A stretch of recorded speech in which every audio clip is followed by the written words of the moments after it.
What if I told you Prince might have known the truth behind Michael Jackson's death? I know, it sounds like something out of a movie, especially since the media always made it seem like these two icons were rivals.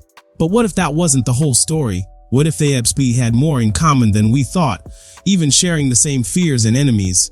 And here's where things really start to get strange. Whatever happened to Michael Jackson's missing diary? The one he reportedly started just weeks before he died. That journal allegedly had names, warnings, even receipts, stuff that could have blown the lid off everything.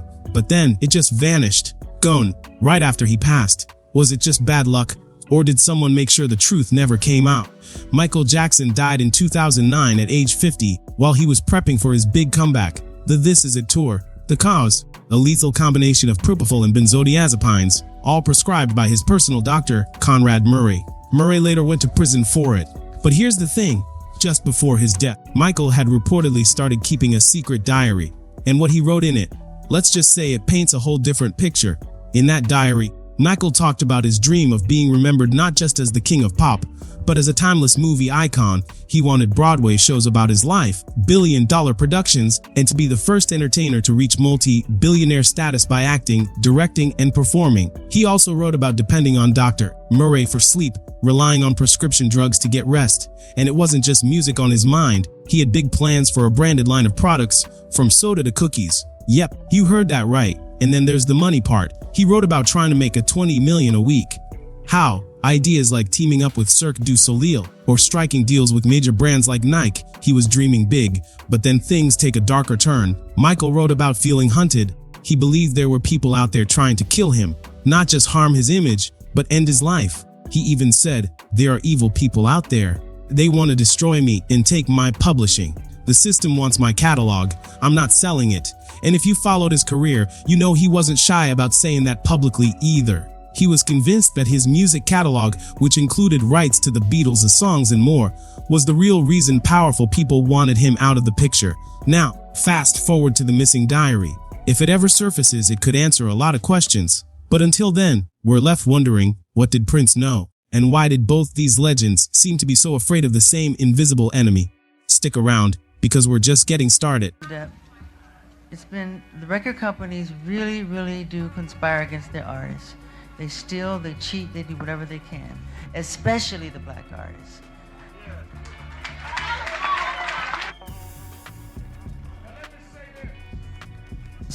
Tommy Mottola. Tommy Mottola is the president of the record division. He is a mean, he's a racist, and he's very devilish. And here's where things get even more unsettling. Even some of Michael's own family members believe there was more to his death than what we were told. Take his sister LaToya, for example. She's gone on record saying she never believed it was just an accident. In her words, something about Michael's passing didn't sit right. She felt there was a much bigger picture we weren't seeing. She didn't buy the idea that Dr. Conrad Murray was solely to blame. According to her, he was just the scapegoat, the guy they pinned it on while the real power players stayed in the shadows. LaToya even said that before Michael died, he confided in her. He told her straight up he felt like his life was in danger. Why? Because of his music catalogs. He believed there were people who'd stop at nothing to get control of them. And when you consider just how valuable those catalogs were, including rights to some of the biggest songs in music history, it really makes you wonder. I am an innocent man. I therefore plead not guilty. I truly feel that Conrad Murray is simply the fall guy. This was definitely something that was premeditated, that they had planned to do, and they planned to take my brother out, and my brother knew it. And that's why he told me repeatedly that this was going to happen to him. He explained it to me. He explained it's because of my catalog, which is my publishing, and they're after it, and they want it, and they want their hands on it, and they want to take it away from me. So Michael developed this love-hate relationship. Now let's not forget, Prince was fighting the exact same battle. When he started pushing for more control over his music, the industry didn't exactly welcome it. In fact, it got so tense, Prince took his fight straight to the public eye. Remember when he showed up with the word slave written across his cheek? That wasn't just a fashion statement. It was his way of protesting the way record labels, specifically Warner Bros., were treating him. See, Prince was under contract with Warner, and as part of that deal, even the rights to his recordings, but even the rights to his name when used on music. Think about that. They controlled the name Prince and everything tied to it. So what did he do? In true Prince fashion, he flipped the script. He changed his name to a symbol, literally, and for a while, people had to refer to him as the artist formerly known as Prince. Some even just called him the symbol or the squiggle. It was bold, it was defiant, and it sent a clear message. He wasn't going to let anyone own his identity. Well, it's not your game. You didn't make the rules, so everything comes hard. And as long as you're signed to a contract, you're going to take a minority share of the winnings. A select few of us will do well, the majority will not. So as a people, we'll be considered a minority. But stop. Let's take a moment and look at yourselves. There's nothing minor about you. You are a blessed people. You're the most talented on earth, and you are still grateful. That is why upon winning in their game, you always thank God. Tonight I would like to ask one favor of you. Imagine what we'll all be like in our own game. Peace and love for one another. Prince didn't just fight for ownership behind closed doors.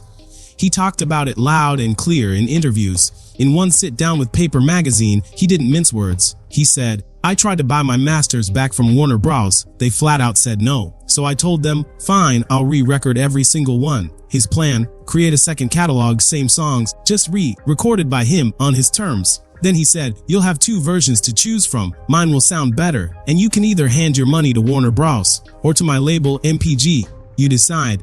I mean, talk about taking back control. And when you look at it like that, you realize Prince and Michael Jackson were really in the same fight. They were both battling to own their music, and maybe, just maybe, they were up against the same powerful forces. And you better believe they talked about it. Now, I know some folks out there still see Prince and Michael as bitter rivals. And yeah, there's history there. I get it. It's well documented. Remember back in 1985, when Michael invited Prince to be part of We Are the World for the USA for Africa campaign, Prince passed on it. That move alone had people talking. Then in the late 80s, Michael wanted Prince to join him for a duet on his song Bad, and even to star in the video with him. But Prince turned that down too, and the role ended up going to Wesley Snipes. So yeah, the tension was real. But here's the thing behind all that public drama. There's a growing belief that the two shared more common ground than we thought, and maybe even a few private conversations we were never supposed to know about. You know, that Wesley Snipes character, that would have been me. All right, now you run that video in your mind. The first line of that song is "Your butt is mine." Your butt is mine. Now I said, who's gonna sing that to whom? Cause you sure ain't singing it to me. And I sure ain't singing it to you. So, right there we got a problem. You know, there was this one interview Michael gave while working on his Moonwalk memoir back in 1988, and he didn't hold back when talking about Prince. Michael said something along the lines of, "I've proven myself since I was a kid, but Prince treats me like I'm his competition. I hope he changes, because he's going to get hurt." And then he added something pretty dark, suggesting Prince might even harm himself one day. Latter also claimed Prince had been disrespectful, not just to him, but to his whole family. He said, "Prince has been one of the rudest people I've ever met. He's mean, competitive, and nasty, especially toward my family." And there were stories to back that up. One came from former sound engineer David Z, who remembered the two of them facing off over ping pong of all things. It happened when Michael visited Prince at a studio in LA. What started as friendly turned intense real quick. Apparently, Prince started taunting Michael, saying stuff like, "Come on, Michael, step it up," and even asking, "Want me to slam it?" Michael eventually dropped his paddle, shielding his face like he was bracing for impact, and left with his bodyguard, Prince. He strutted around the room like a rooster, laughing and saying, "He played like Helen Keller." That wasn't the only awkward moment. According to Rolling Stone editor Steve Knopper, Noel Adam from the Black Eyed Peas once told him about a strange run-in in Vegas. Prince was doing his residency, and Will, who was friends with both Prince and Michael, arranged for MJ to sit in the audience quietly without any public announcement. But Prince, he knew Michael was there. During the show, Prince stepped offstage into the crowd with his bass, playing it loud and right in Michael's face. It was aggressive, in-your-face slap bass, not some friendly gesture. The next morning, Will went over to Michael's house for breakfast. They were talking about the show when Michael suddenly asked, "Why do you think Prince was playing bass in my face like that?" Will said Michael seemed genuinely upset, and then Michael went off.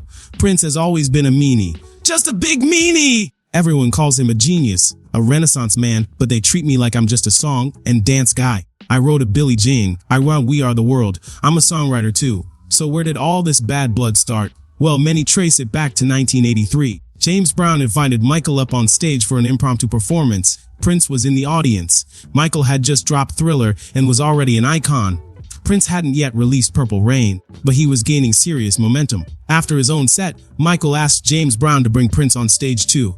Prince obliged, but it didn't go as planned. He grabbed a guitar. It wasn't giving him the vibe he wanted. Then he took off his shirt, and at one point, he mistook a prop for a real lamp post, leaned on it, and tumbled right into the crowd. It was embarrassing. And word is, Prince left the venue furious, convinced Michael had set him up.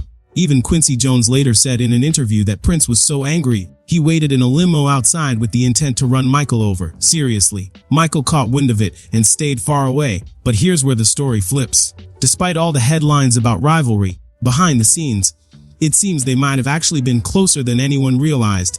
According to Prince's former bodyguards, the two legends had a private friendship. Michael reportedly visited Prince's Paisley Park estate several times, and they'd hang out, play games, attend each other's shows. Michael even played Prince an early version of his Dangerous album in the studio, and Prince told him he loved it.